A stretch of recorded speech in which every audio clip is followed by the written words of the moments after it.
once again, and I do mean once again because Brooke had been on the show way, way back, is Brooke. Welcome to the show. How are you? I'm so happy to see you. It's been so long. You look as fabulous as ever. We are here on a beautiful day on the east end of Long Island in the Hampton at the Hampton Polo Ground. What are we doing here today? What are we celebrating? Well, we are celebrating Why Hunger, which is a charity founded by Harry Chapin, and they raise money to feed people who don't have enough food, and they do such amazing work out here in Long Island. I'm so excited to be part of this. About 40 years ago, Harry Chapin, I was reading in some research, was yelling like at the motel to like Bruce Springsteen and said, like telling him all about why hunger. So there is this whole artist connection with hunger, a lot of musical artists. You have a great career. You started very young on Broadway. Let's talk about your early beginnings. When I was 8 years old, I played Little Cosette in Les Miserables, and it was my first audition, and I actually booked it, so it should always be that easy. But I was hooked right away and always wanted to perform. Since the day I was born, I was singing, and God bless my parents, I was a loud child. Writing. Sometimes people do cover tunes, but you are writing your own lyrics, your own music. What was the passion for that? Well, when I was a teenager, I lost my eyesight for 4 years. And writing became my best friend. It was the only outlet that I had. You kind of grow up really quickly realizing that doctors can't fix everything, mommy and daddy can't fix everything, so you have to find a way to get through it yourself. And to the surprise of my doctors, I got my eyesight back 4 years later. And that's when I took myself to Nashville to hone my craft as a songwriter, and that's how I got into country music. What made you decide to start your own, entertainment company? I'm a second-generation music guy. I worked with my dad back in the day, and when I worked with him, I was very fortunate to go to my first concert, which was the Rolling Stones, at 5 years old, and I knew right then and there it's all about music. It's all about music. Same thing for me, same thing for all the people that are around us. We're all like artsy musicians. You represent Brooke, and she's here. She's with your, organization. Tell us why you love Brooke. What is it about her talent that makes you feel like, joyful about what you do? Absolutely. Well, Brooke, when I first got to know her and signed her, was about almost 3 years ago. Beside being a child prodigy from Broadway, she always wanted to be in the music space and the country space specifically, and that's what we really deal in at Reviver. And after hearing her voice, it was what we call a no-brainer. Extremely talented, prolific. She emotes just emotion and talent when she sings and what she writes. Easy. Tell us what the inspiration was for today's special day. I think Brooke is always, looking to partner with charities and charitable organizations. Brooke spent a lot of time out here growing up, as did I. And so when we started talking to our friends at 96.1 FM Country about doing some kind of a polo event with them, we sort of all figured the best way to do that would be try to kind of give back to the community. We had a couple of folks that are involved with the record label and Brooke's marketing team who knew some of the folks over at Why Hunger.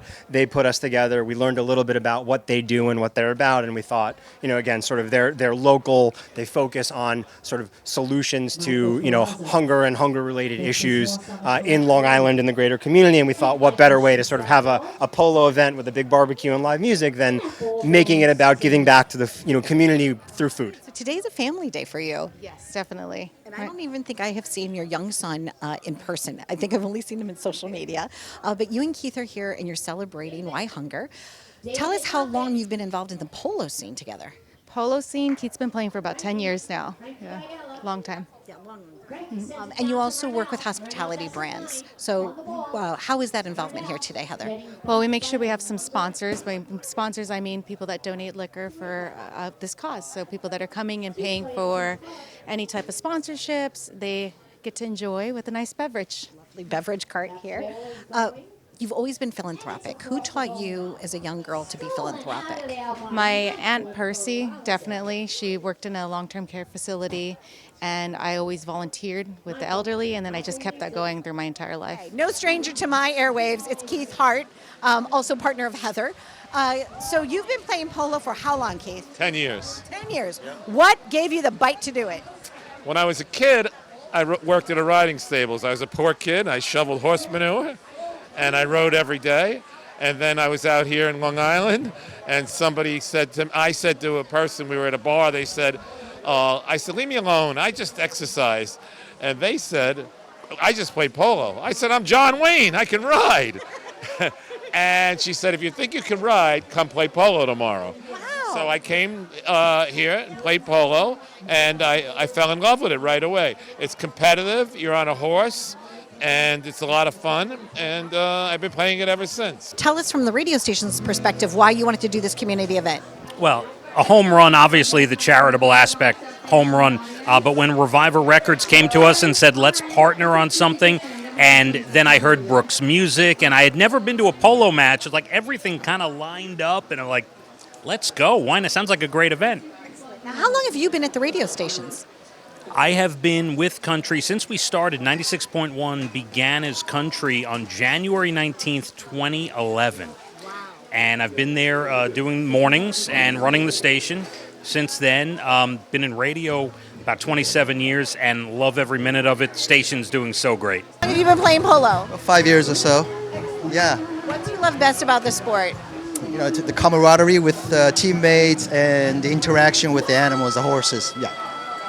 I think the singer today, Brooke, is doing such a great job, right? It's a good combination. It's beautiful, and especially hearing her story of her losing her eyesight and what was inspiring to her. It's magical. Yes. It's inspiring to all of us today. Lots to celebrate, right? Even in the rain. So, Thanks for coming. Kenneth, what brought you out here today to this event? Well, Keith Hart's one of our best friends, and we wanted to watch him play and see his son RJ enjoying the festivities as well. And we also knew it was going to be such a beautiful day. Now, your latest song has something to do with both of your two hometowns, correct? Yes, it does. Well, I have more songs since this release, actually. It's been a while. We've been releasing a ton of music. Okay. But it is the first track on my album, which just came out with Reviver Records, and it's a self-titled album. So if you want to find it on Spotify, it's just under my name, Brooke Moriber. The song is called This Town Made Us. This Town Made Us. Okay, and tell us about that. It has something to do with, so I was mentioning to you, my daughter Lise lives in Nashville, and there was a tornado in 2020, right? So tell us a little bit about the inspiration for that. Well, the first inspiration was I'm not going to curse on air, but the blank human being who decided to write an article in the New York Post saying that New York City is dead during 2020, and I'm a diehard, very proud native New Yorker, so I wrote the song as a response to him, and then I also wanted to include another place that I consider home now, which is Nashville, which had just gone through the damage of the tornado, and I saw so many friends and businesses lose their homes. So there are references within the song to both of my hometowns. That both places resonate with me as well. I grew up in the Midwest in St. Louis, Missouri, and I do think that it's the neighborliness, it's the can-do attitude, it's that we will stand up again and we will carry on even better, right? And I think that a lot of your music happens to be that anthemish kind of way about it, right? You have something important to say and you say it well. Thank you. You're welcome. Now you have a group of musicians that you love working with, and you're also touring. Tell us about what's going on with your journey. Well, I have a bunch of tours coming up for my latest album, and we're going to be announcing it soon. I am probably going to be touring with another one of a Reviver artist who's amazing, and we're going to announce that soon. So anybody who wants to give me a follow on Spotify will get notified exactly when that is happening. Who taught you, besides your father in this, who taught you to be philanthropic?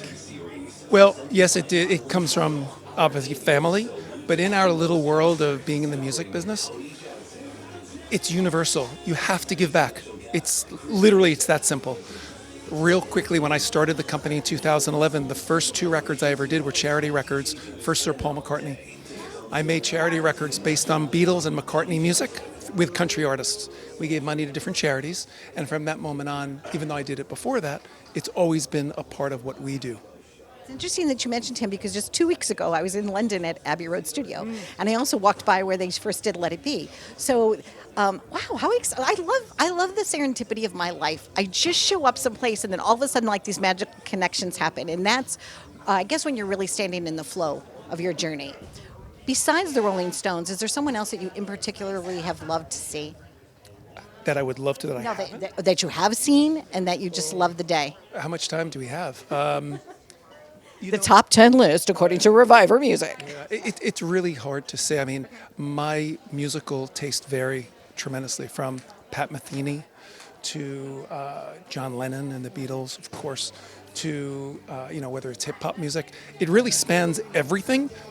If you said to me you're on a desert island and who would you want there? It'd probably be Stevie Wonder. He's a person I used to work with back in the day. Whether it was Stevie or Smokey or Diana Ross, I worked with all those people. So they have a very, very soft spot in my heart. Love that. You're such a nice guy. You came up all joyful earlier today, and I was like, oh, this is so great. What age did you start riding a horse? Remember the first time? No, like a few years ago. No, are you kidding me? I grew up in New York City, so I'm definitely the last person that you would expect to become a polo player or a rider. I had a friend that I work with who grew up riding and playing polo and loved it and just always talked about it. And I was trying new things, so I figured I would try to learn to ride and play polo at the same time. And a few years later, here I am trying to impress all these nice folks at an exhibition match. Well, you are impressive, and that's very inspirational, Jordan, because you actually scored today. I did. And that last shot is the one that I usually miss 9 times out of 10. So it felt really good to actually score one. And so your 6 horses, do you name them? Are they okay? What are your horses? Memoria, Tormenta, Cara,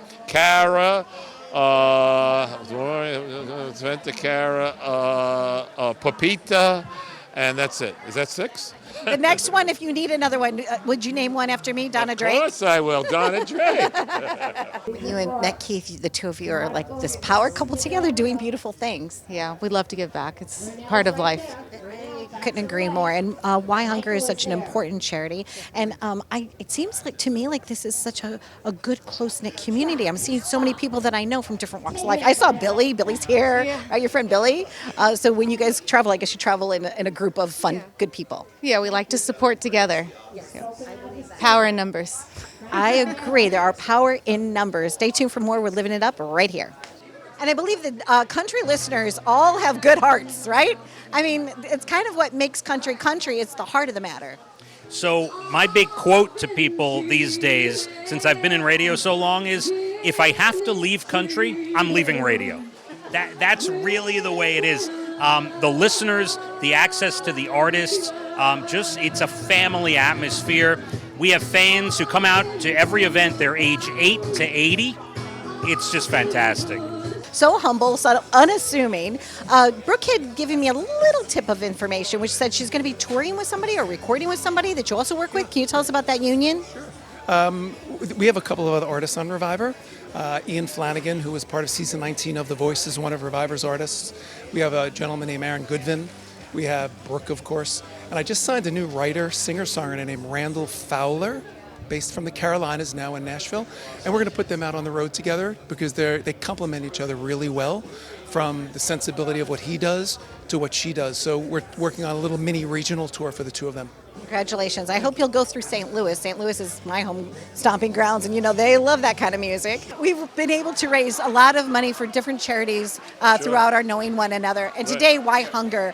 What do you like about this particular organization? Oh, anytime that the people out here to give back is wonderful. Whenever you can give back. I do a big charity every year, and I want to be involved in as many charities as can and give back to the community and give back to people that need these things. And that's why I'm here. And I did not know that you working at Stables was your inspiration for Polo. I learned that new here today. Yeah, I was a poor kid and worked hard, and this is something that I love and enjoy, and it's my passion.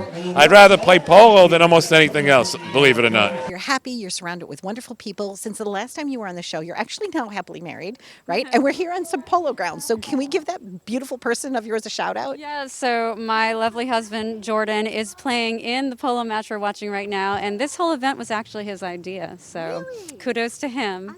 Yes. Celebrating good things for both of you. Exactly. And also there's a nice radio station here, My Country 96.1. So big shout out to Phathead. He is the best. They are. They're a good group of people. They really do love supporting all types of artists, but especially country. And today is going to be a beautiful, special day. You'll be performing later? I will, as long as I don't melt before. It's like 100 degrees outside. A little humid here today. I know my hair keeps getting curlier, Brooke. It didn't rain. I looked in the mirror and I'm like, well, my hair keeps getting curly. I'm just going with I it. mine in a bun, but I want it down for the performance. So I'm suffering. And what will you be entertaining us with today? I'm going to be doing about 6 songs, 4 originals and 2 covers, and the covers are going to be fun. So Should be super fun. Get ready to put your boots on. We're out here living it up right here on the Hampton Polo Ground. Be well.